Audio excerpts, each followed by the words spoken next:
Richard Byamshasaro ngo yahaye kushaboko rizobe yabaryomburuza umukuru aha kushaboko kujaguze ciro cha Petero Rukwera ahabwo burisa bwa nombe cyangwa umunonga nishagamba hamuramwa gw'abashija okugaruka mu kanisa abashija abuziro mu kanisa abashija hariho ibintu binje biri batera ukati nisha okureto muramwa kugira ngo abashija bagaruka mu kanisa. Reverend Moreka Tushabo waje cero muri Sabanombe yashaba abashije kwegera habikorwa bya Petero Rukwera kandi bagire ingwatanisa mu makagabo. Bantu kuza ekiro cha Petero Rukwera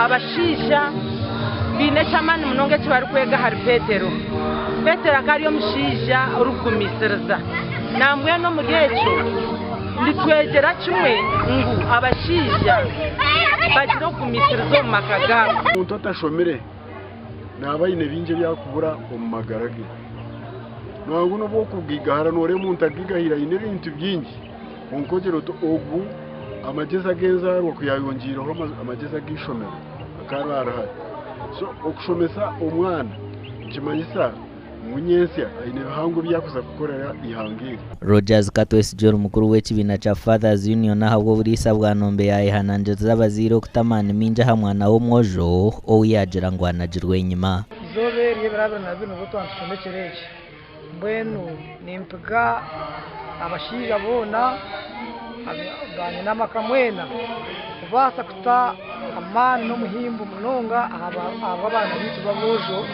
ahabukuba abana bitu babojo bagazipasigirwe nyuma. Aha mukoro g'abashija munana kurgo mu makanisa mukaga rukoro burisa bwa nombe batayibwo mu kibina cha Fathers Union kandi aba batereberagano.